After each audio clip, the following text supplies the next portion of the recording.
up, YouTube? If you have already done so, go ahead and like, comment, and subscribe.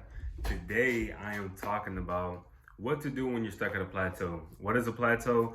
All that is basically when you started your weight loss journey or your fitness journey, and you got into you made some progress, but then you got to a certain point to where you're stuck. You're not losing any more body fat. You're not losing any more weight. You're stuck at a plateau. Okay, so how do you get about this? Today I'm going to be talking about 3 steps on how to be able to get out of that, and I'll share with y'all a little bit my own experience of me dealing with a plateau and how you can be able to come out of one. Okay, so this is something that a lot of people go through.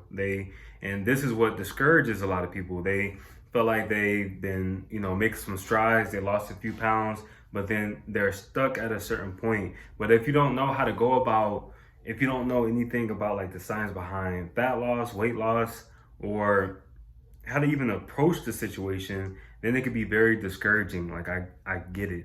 I've done things, I told y'all when quarantine first started, when I was trying to lose some body fat, if you're stuck in the house all day, you bored, you snacking, you eating all the time, and I was still doing exercise. Matter of fact, I was doing HIIT like almost every day. Like in my garage, I will open up my garage during the summertime, and I will play some music on my speakers, and it'll just be hot.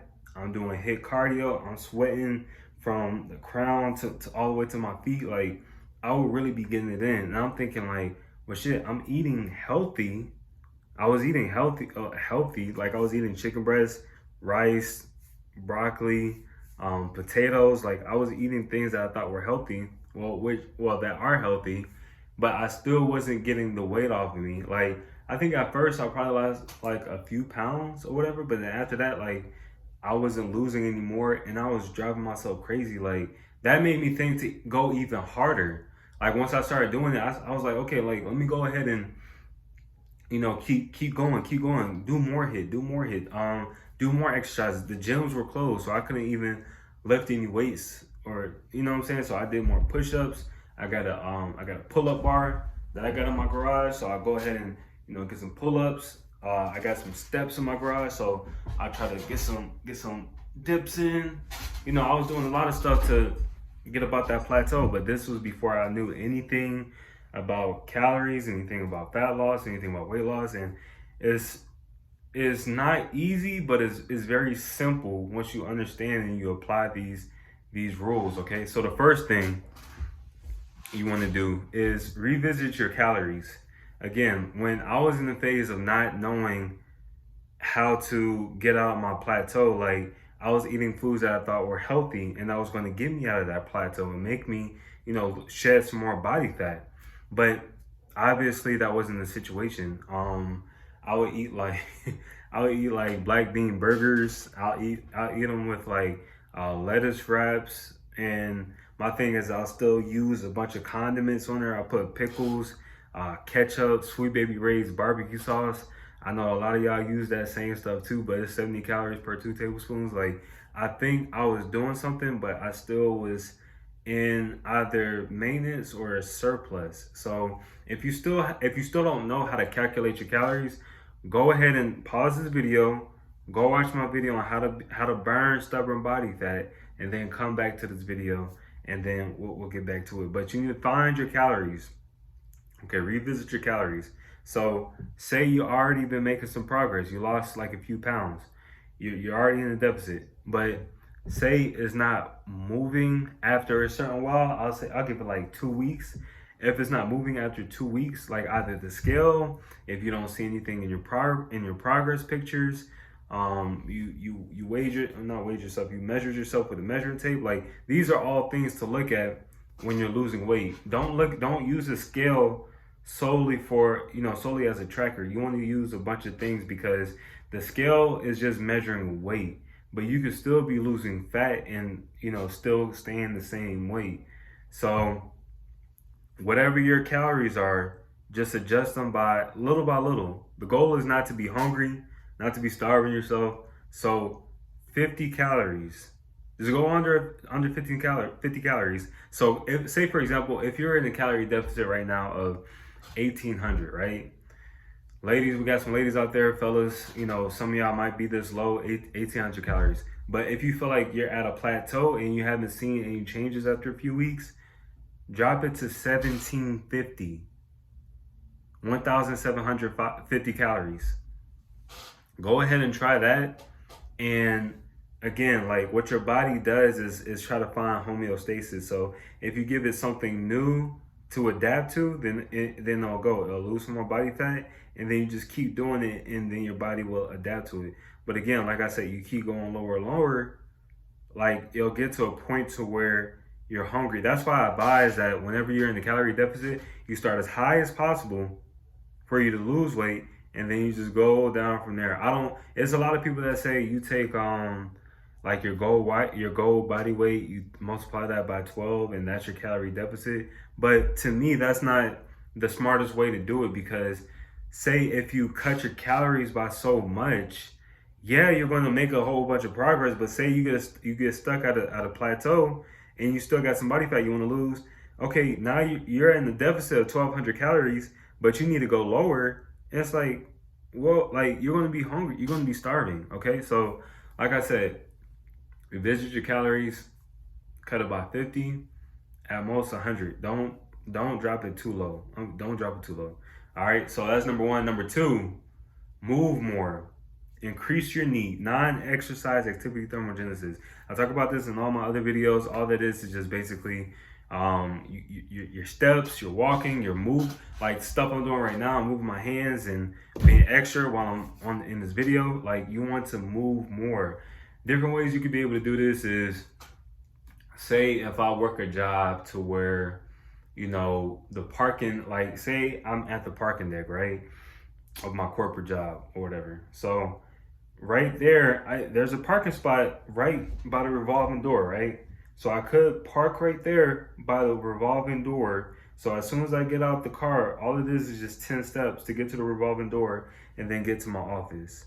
So instead of me just making it that easy, if I was at a point to where I wanted to lose some more body fat, then what I could do is maybe I want to park somewhere else, somewhere way further away from the revolving door.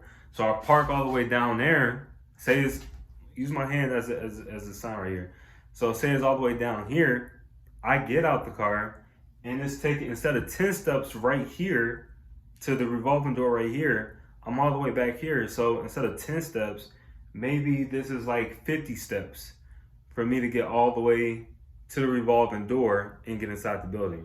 You may look at it as like, oh, well, that's not that much.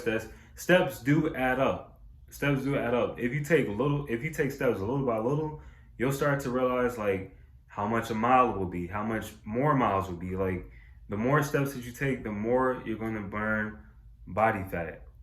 Okay, so just adjust your steps. This is something that I tell some of my clients. You know, I think my mom was still trying to, you know, figure out how to do it too. So I told her like, hey, if you at Kroger, we got a Kroger down the street from the house. And I told her, like, if you, say for example, if you go to a store like Kroger, instead of going all the way to the front, like this is a lot of people at stores. Y'all go to Target, y'all go to Walmart, y'all go to any other store, right? And y'all try to find the parking spot that's so damn close to the front of the store.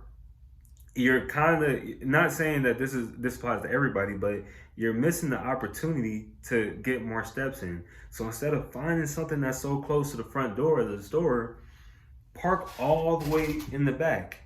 I know you may feel like it's gonna suck and you don't want to take that long walk, but just park all the way in the back. Just think about how many steps is being added up to get inside to the store. And then check this out. You get your groceries, you come out, and you had to walk all the way back. That's a lot more steps that are being added up, okay? So I'll say go ahead and implement that in your routine. Go for a hike. If you got a dog, walk the dog. You know, either in your neighborhood, you got a park. I was talking to one of my clients this weekend. She likes to go swimming. She likes to go swimming. Over here in Atlanta, it's still hot. it's in July right now, so they got pools open. They got like at Atlanta Beach. If you go towards Henry County, they got different things that you can, if you want to take a trip. Hella people taking trips, especially since COVID is letting up. So if you're going on a trip to where there's a beach, there's a pool, anything, I'll say take advantage of that. And that's even better, Neat. That's not. You can consider it intentional cardio if you set your mind like, let me do some laps or whatever. But if you're just going and just enjoying yourself, not standing the whole time, if you like moving, treading water, like think about how much movement that is. Like you're telling me you're moving your arms, you're moving your legs at the same time, your feet, you're doing all this stuff. That's increasing, that's more movement. You're going to burn more body fat. So these are simple things to be able to add up to burning more calories, therefore burning more body fat.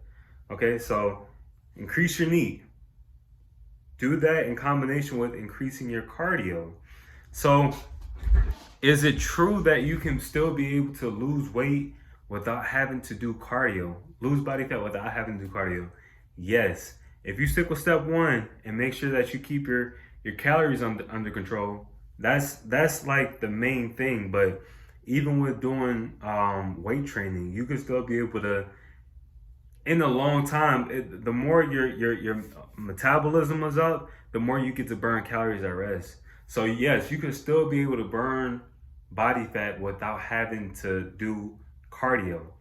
But I do recommend doing cardio because one, you could be able to get to your goals faster. Okay, so say if you have a goal of losing 20 pounds, 20 pounds, you could get to your goals faster by increasing your cardio, burning more calories. That'll burn more body fat.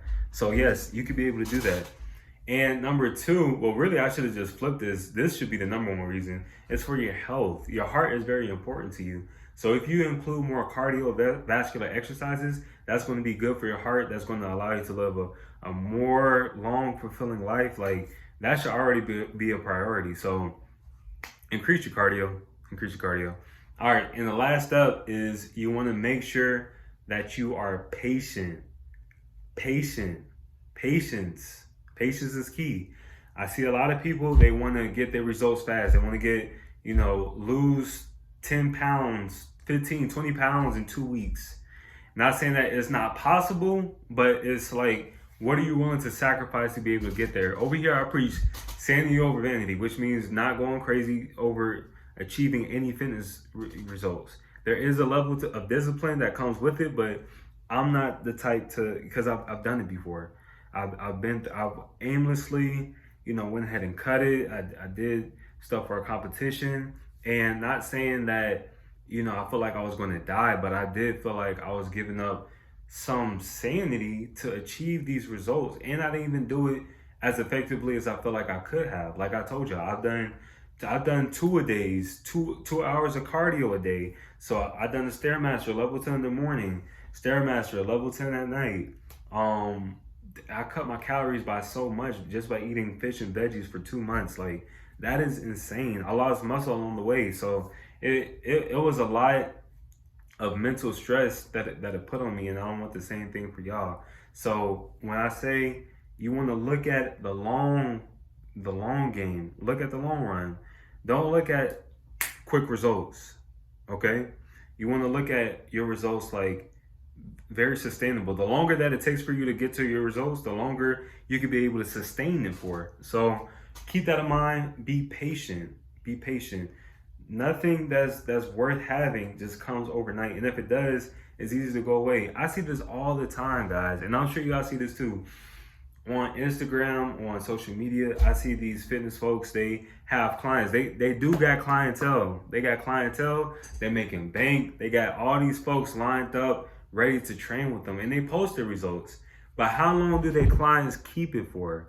That's the key. You could be able to get somebody some results. You could cut their carbs, you could drag them to the ground, you could do a bunch of stuff, but how long do they keep it for? And 9 times out of 10, the people that lose the weight right after, them not understanding anything about calories or proper training, they're going to gain the weight right back.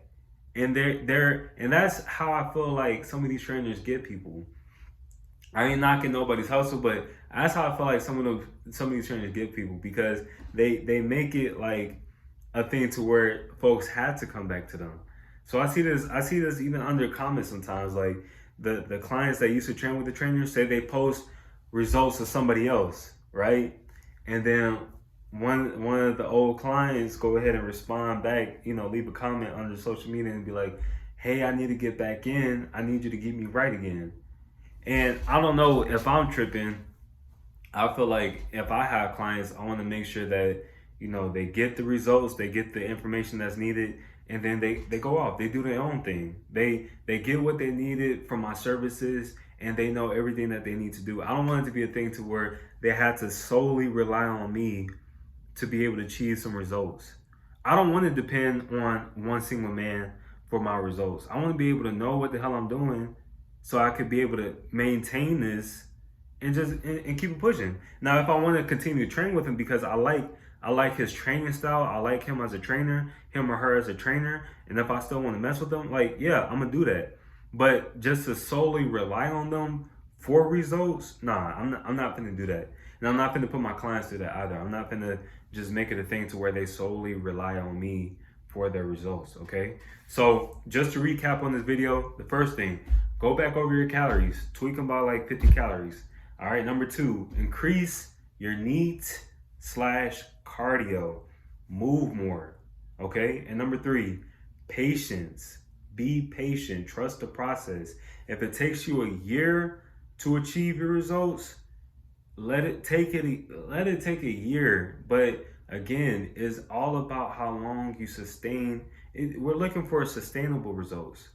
We're looking for sustainable results. We're not looking for some quick fix and then, gain the weight right back. We're not looking for that. All right. So if you like anything that I said in this video, go ahead and like, comment, subscribe. If anything I said to you just like resonated and you feel like somebody else needs to hear this, go ahead and share it to them. I feel like a lot of times people don't know this type of stuff, and they need some clarity. So go ahead and share it with them and holler back at the next video. Peace.